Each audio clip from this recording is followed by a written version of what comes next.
Bonjour à toutes et à tous, j'espère que vous allez bien. On se retrouve pour la suite du chapitre d'histoire sur les conquêtes et les sociétés coloniales au XIXe siècle. On a vu dans la première vidéo que le phénomène de colonisation concerne tous les continents, mais principalement l'Afrique et l'Asie, qui sont colonisés par les Européens au XIXe siècle. On a vu également que la colonisation avait des explications diverses et variées. On va s'interroger aujourd'hui dans un premier temps sur la façon dont les colonies vont être conquises. Les Européens utilisent souvent la force militaire pour conquérir les colonies. Ce sont de véritables guerres de conquête qui vont avoir lieu. Les Européens bénéficient de la supériorité des armes. Ils vont également bénéficier souvent de la division des peuples indigènes. C'est notamment ce qui va se passer lors de la conquête française de l'Algérie entre 1830 et 1847. Les Français, en petit 2 sur cette illustration, vont être aidés dans cette conquête par une partie des peuples algériens, en petit 3 sur cette illustration, pour s'opposer à d'autres peuples algériens, petit 1 sur cette illustration. Donc certains peuples aident à la conquête, d'autres se révoltent face à cette conquête, ils vont résister, et c'est notamment ce qui va se passer en Algérie avec la résistance de l'émir Abdelkader qui va s'opposer à la conquête française, mais sa révolte va être écrasée dans le sang en 1847. Cette révolte écrasée dans le sang, c'est également ce qui va se passer lors de la conquête française de Madagascar, où un Français qui a assisté à la résistance malgache témoigne de la répression, et dedans son témoignage on peut isoler notamment cette phrase qui dit que les abords du village étaient jalonnés de piquets surmontés de têtes, les exécutions se faisaient presque journellement. Donc voilà, la conquête coloniale est vraiment quelque chose de violent, de catégorie guerrière. Vers la fin du XIXe siècle, les Européens vont se disputer entre eux pour maîtriser les derniers territoires qui restent à coloniser.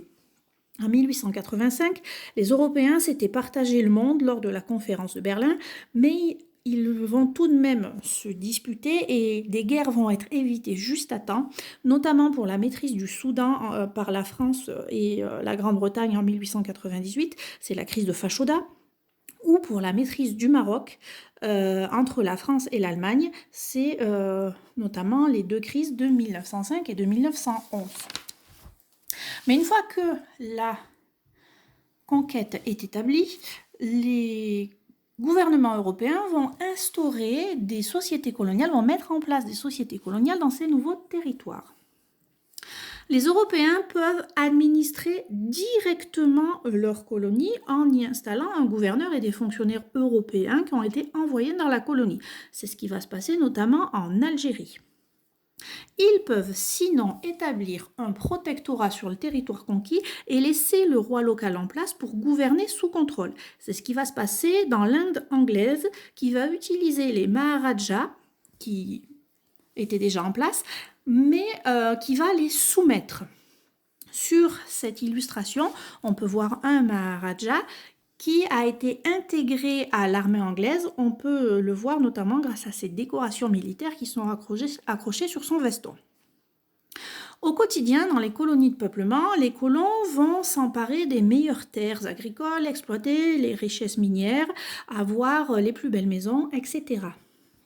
Alors que, en vertu du Code de l'indigénat, un ensemble de textes de loi qui va mettre en place le statut des peuples colonisés, les indigènes vont être dépossédés de leur territoire, vont s'appauvrir, ils ne vont plus avoir que des emplois d'auxiliaires et de subalternes, ils vont être mal payés, ils vont devoir payer de lourds impôts, leurs enfants vont être très peu scolarisés. Ils vont devoir fournir des corvées gratuites pour construire des voies ferrées et des ports. Ils n'ont aucun droit politique également. Donc on assiste à la mise en place de sociétés profondément inégales dans les colonies. Dans ces sociétés profondément inégalitaires, les cultures indigènes sont méprisées par les colons. Par exemple, les indigènes vont être rejetés dans des quartiers surpeuplés, éloignés, mal entretenus. C'est notamment ce qui va se passer à Alger. On peut voir sur cette carte postale du début du XXe siècle, carte postale qui a été prise depuis la photo a été prise depuis le port d'Alger. Au premier plan, on peut voir les immeubles en très bon état, des immeubles modernes. Ça, c'est le quartier européen. Et au fond, les toutes petites maisons entassées, entassées les unes sur les autres, ça, c'est le quartier indigène. Ces quartiers vont donc s'opposer. Dans le quartier européen, même si on est à Alger, on pourrait avoir l'impression d'être à Paris. On va avoir de grandes avenues, de grands immeubles avec des voitures, des voies de circulation qui sont larges, alors que dans le quartier indigène, la Casbah, en l'occurrence à Alger, les rues sont très étroites, les immeubles, les habitations sont très serrées et du point de vue sanitaire, le réseau d'écoulement d'eau n'est pas forcément bien mis en place. Autre chose qui va se passer dans ces sociétés profondément inégalitaires, c'est que petit à petit, on va assister à une acculturation de la culture indigène. La culture indigène va disparaître et être remplacée par la culture européenne. Par exemple, ici au Soudan, on va apprendre aux enfants indigènes soudanais l'alphabet latin, l'alphabet européen, avec un apprentissage de lecture par syllabe à l'européenne, alors que dans la culture traditionnelle soudanaise, ce n'est pas comme ça qu'on apprend par exemple à lire. La culture, c'est la langue parlée, c'est la religion, c'est l'habillement, c'est également les références historiques. Donc ici, par exemple, en Algérie, sur cette photo, on voit un cours d'instruction civique où on demande aux enfants algériens d'aimer la France, qui est désormais leur nouvelle patrie. Parallèlement, en Europe, on va assister à un élan de curiosité pour ces cultures indigènes qui sont en disparition. Alors, sous couvert de recherches scientifiques et médicales, notamment sur l'anthropomorphie, des indigènes vont être amenés de force en Europe et vont être exposés dans des zoos, ce qu'on peut voir ici. Ils vont être mis dans des enclos pour que les Européens puissent venir les observer. La plupart du temps, ça va être au Jardin zoologique d'acclimatation de Paris, qui va accueillir des peuples indigènes des 4 coins de la planète, comme par exemple les Indiens Galibis d'Amazonie ou encore les Somalis d'Afrique, entre autres.